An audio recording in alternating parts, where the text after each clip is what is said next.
Hey, I'm Seth Feinberg.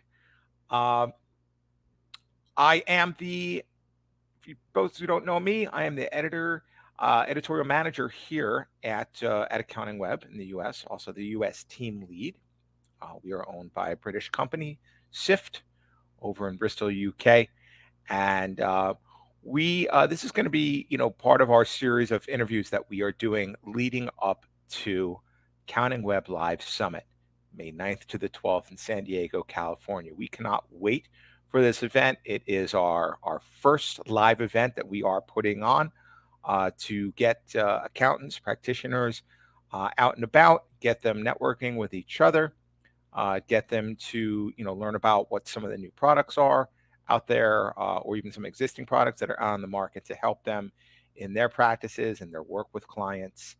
And in order to do that, we definitely relied heavily on our board, who I'd like to thank. We already heard from them in some earlier interviews, but today I have with me a very, very special guest, one of the keynoters that is going to be present during AccountingWEB Live Summit, Clayton Oates, coming to us from Australia. Where in Australia are you at today, Clayton? Hey, g'day, Seth. Well, I'm about halfway up on the Pacific side, so probably I think top to bottom we're around about that sort of 3,000 miles. So you, in your terms, so think of about 1,500 miles up on the Pacific side. So yeah. All right. So East Coast, basically. Yeah, East Coast. Yeah. 90% of the population sort of is on that east coast strip of Australia. So just south of Brisbane, or Brisbane, as some North Americans sort of term it. Yeah. So Clayton is going to be joining us from all the way from Australia. He's going to fly in to sunny San Diego in May, and he's going to be one of our keynoters. So I know a lot of folks, a lot of our audience do know you, or they've heard your name before. Maybe they've seen you out in social media. Maybe they've met you at a conference back when those happened. But tell us a little bit about who Clayton Oates is and what you're kind of bringing to the table here. What is it that you do? Well, before I start, Seth, I actually want to just please commend you and your team for making this happen. Bringing live back to events is tremendous, and thank you. I know they take a lot to put on, and I'm sort of probably just thanking you for the commitment that you're making to our profession. So first of all, thank you. Look, as far as my background's concerned, I started out as I went into accounting actually to have my own business one day. I saw accounting as the bridge to learn about business, and I actually started out at Price Waterhouse back in the 90s. Oh, late 80s, actually, last century. And did your tax time. accountant. Did your time. Yeah, which was great. I loved it there. It was the big 8 back in those days, big 4. Yeah, I remember. Days. Yeah, so but I didn't want to. I didn't see myself as sort of staying in that tax accounting piece. I wanted to be closer to small business and ideally have my own one day, because I actually equated business to freedom. Rightly or wrongly, and I know the price of freedom is not free, that's for sure. But you're right. And then, so what happened was in the sort of mid 90s, I was part of an accounting group. I'd left PW and moved to regional country New South Wales, little country town, and along came accounting tech. So along came software, to help businesses set up accounting and manage payroll and handle invoicing and accounts payable and all of those things. So that was my ticket to freedom. I loved the learning and educational piece of that, and the teaching piece of actually helping clients transition from manual systems in those days to desktop in those days. And obviously we're going through this other iteration now from desktop to cloud, and who knows what's beyond that. So QA Business started out, the business that I run, started out as a division of an accounting group, an accounting firm. Because as accounting professionals, I thought we need to be front and center of educating our small business clients on how to take advantage of these technologies and bring better input into the firm so we could better provide better output of leading to advisory services as well, and actually helping businesses grow and prosper. So that, I was eternally thankful that accounting software came along in the mid 90s, because it enabled me to set up my own business, It was a joint venture to start with the accounting profession or the accounting firm. And ever since that day, we've been focused on setting up training, supporting SMB clients. And actually, there's a part of our business that's also in the educational piece back to accountants and bookkeepers and software consultants on how to actually build and run your business, and ultimately to help you buy back time in your life. That's what it is all really about, using tech to enable that and partnering with the right vendors to make that a reality. So tell us a little bit about your connect. Obviously, you're down. I've met you many times over the years, as have a lot of practitioners out there, other thought leaders in our space. Tell us about your connection to I guess the U.S. and North America market. How did you kind of get introduced to that, and how do you stay connected to it? Yeah, that's a great question. Look, as a kid growing up, I had this fascination with America. It might have been to do with the television that we were watching. It could have been just all sorts of things.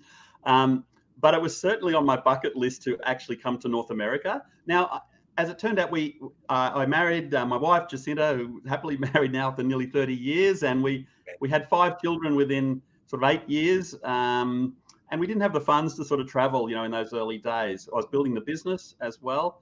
But I always had in the back of my mind, thought, I'd love to go to America. Now, we took the kids to the traditional Disneyland trip, the introductory trip to the US in 2010.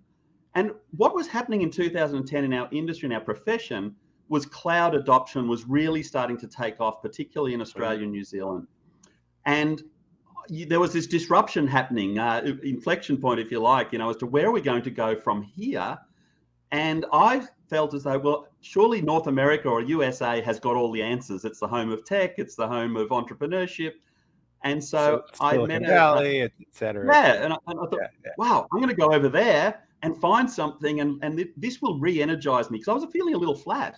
I was feeling a little down on what's happening next. I'd had 15 years in the industry and profession, and I was very uncertain about the future.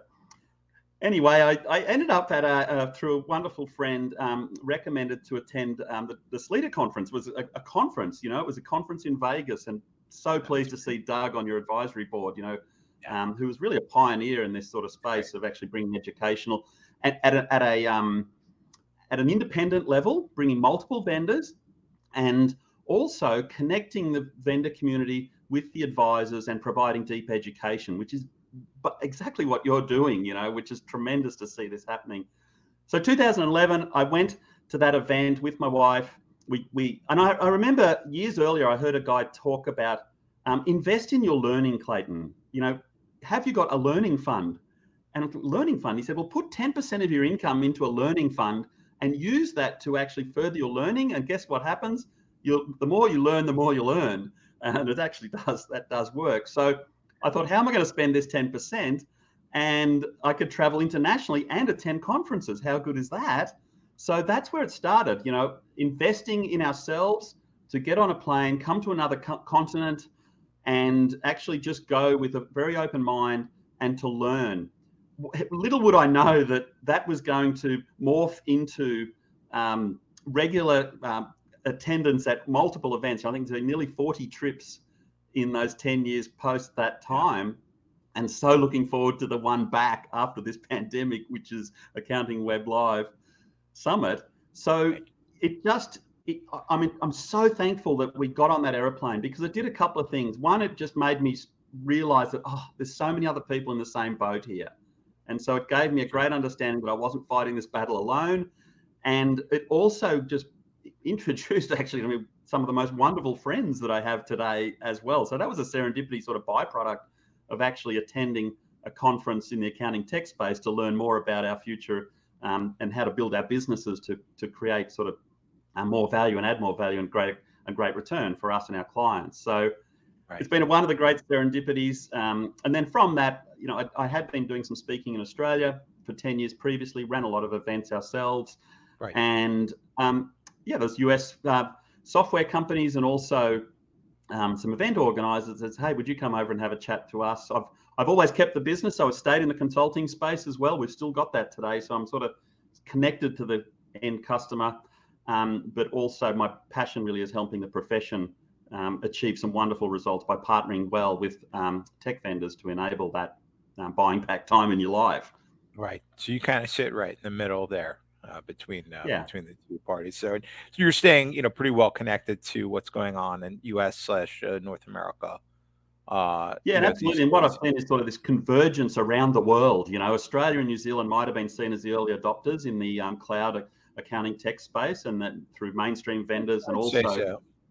yeah. And then UK came on board, and then US was just at a little further back. But I'm just seeing the tap really get turned on now, and just sort of helping accounting professionals sort of get ready for that future opportunity that's here right now. Is some of the things that I want to be able to share with the audience in May, and some of the wonderful opportunities, some of the pitfalls, some of the things to avoid as well. I've had 30 years experience and 30 years of some lessons as well, so I'm going to certainly share some of those as well. Yeah, so let's I think we can lift the hood as we say here, or or the boot, depending on where the engine is. And The just boot, yeah. yeah, and just just kind of give a little teaser, a little peek into what it is, generally speaking, what you're going to be talking about. Obviously we have you on a couple of things, but they're tech related. But let's talk a little bit about the theme of your session. Yeah, so I was sort of talking about, and it's been things that have been ruminating and sort of percolating in my mind for many years. Accounting technology at an inflection point, and I've sort of seen this at least once or twice, probably twice before in the last 30 years. So you get the feeling, and talking to practitioners, is there was a lot of promise around cloud technologies, particularly transitioning to the cloud, changing pricing models, Hmm. changing business models, and transitioning to advisory. It was like out with the old, in with the new, which created quite a bit of stress, and ultimately created some inertia as well. Because pivotal to that is also partnering well. And how do you actually choose the partners to partner with to empower your firm, but also importantly your clients? And there's been some bad actors actually in that space as well. That actually we need to talk about some issues that have been occurring in our profession and industry globally. So it's not just you on your own thinking it's happening to you; it's happening to others. Hmm. We're not going to dwell too long on that sort of dark side, but I want to bring it to the fore to say, hey, Got to bring it up. these are the issues that we need to be aware of, and perhaps concerned about, and what are we going to actually do about it? Importantly, but beyond that, really is focusing on the opportunity that exists today and in the future. What can we do right now? What can we control right now? And a lot of it, and gaining leverage is probably one thing that I've been fortunate to do a lot over the years. I've focused on it a lot too, whether it's leverage of time or income, or understanding your effective rate versus your actual rate, all these sorts of things that I think we need to pay attention to. But leverage is also off other people's experiences, and other people's errors or pitfalls that they've been through. So that's sort of getting that out of the road, but then really focusing on one of the great levers really is our mindset. And what can we do practically? What are the practical steps to actually recalibrate for a future? And we've come out of this pandemic, usually out of a crisis. There's lots of sort of inwardly focused thoughts. But beyond that, there is massive opportunity, and that still is the case. There's so much latent potential and demand out there in the small business and business communities that we all serve. And I think we've just scratched the scratch on it. And a technology essentially has had a promise to keep. Even when I was growing up as a kid in the 70s in Australia, I remember computers coming out. I had my Apple IIc in about 1982 or 3. Hmm. And tech was touted as it was going to do two things for us as a humanity, as a species. Basically, it was going to reduce paper, get rid of paper. We're going to go paperless. Well, we've gone less paper for sure, but we're also going to have more leisure time. Remember that term, more leisure time. And what does that really Yeah. mean for us? More choices and freedom. And in some respects, that's been flipped on its head. So how do we turn that around? Because everything has a trade-off, and the trade-off is what's known as life in what we do and how we act. So I'm really going to dig into that. I'm going to look at practical next steps that everyone can adopt and take, and sort of release us into the future, if you like, because I've gone through that metamorphosis myself. So I'm going to share that with others. Yeah, that's really where we need to go. It's because I think starting off with just how we've all been kind of, a lot of the profession has been kind of burned, those promises not really kept. And Yeah. a lot of those promises too were, very much, kind of one directional. You had this conversation that said, well, go advisory, all things are going to be great for you. But Mhm. the message, a lot of that message was coming from vendors. And, also there wasn't sort of much of a roadmap. Um, and Yeah. as you know, every firm is different. Every individual is different. The majority of firms here in North America are small. They're, run Mm. by one individual or owned by one individual with a handful of staff. That's the Yep. reality. And so they're responsible for, everyone who's there, and also the personal, and business lives of their clients. And, so I think it's about, finally kind of taking that responsibility and then figuring out, Absolutely. of And course, not all doom and gloom, but, no, no, but it's and it's emotional, isn't it? it Our is. business is such a critical part of our life, because the why we went into business was to perhaps provide a better quality of life for our family, and so it wasn't to you know just to make a heap of money. Some people that is a motivator, but it's pretty low. Yeah, It's down the list for most people. So that you need a sustainable sort of business model for sure. But it's people have, yeah, I've just felt there's a bit of hurt out there. And yeah, the other thing that we don't want to do is actually just um, categorize all those that we could potentially partner with a reference to the past, because we'll miss out on the great things that are still ahead of us. So I'm going to walk through how to do that. How to actually um, interview a vendor, how to actually determine whether there is cultural and value alignment, yeah, which is get that absolutely relationship critical. going. Mm, Yeah, to the future relationship yeah. of not only your relationship with a vendor, but also importantly, when you back that up with your client. Thank you, Clayton. Well, again, we don't want to reveal too much. We want you to join us on May the 9th of this year in San Diego, California, Paradise Point Resort. We do hope that you all come, or that you can make it. It is going to be a chance for you to not only hear from Clayton and folks like him, but really get a chance to speak with him one on one as well. This is very much about networking, to the point of not just socialization, but to really realize where your practice can be and needs to be. Even right now, everyone wants to talk about the future of the future. Sure. What about right now? What about this year? Like things that have just been broken for so long and just not working the way that you would like. And so can't wait Yeah, and to, I to, just to have you.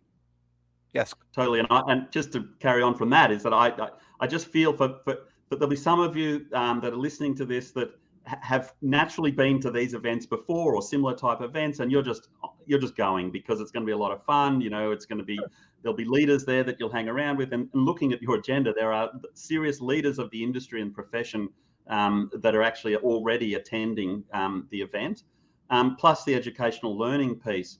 It's on top of that, it is that personal connection, and the way you've formatted this event is actually at being the summit, it is just perfect for that, creating those relationships, cutting through and sort of releasing you on some of the things that may have been holding you back. So I just encourage everyone to, whilst there's tickets available, get in on them and make sure that you get your spot there. And I really look forward to seeing everyone in San Diego in May. Thank you so much, Clayton. My pleasure, mate.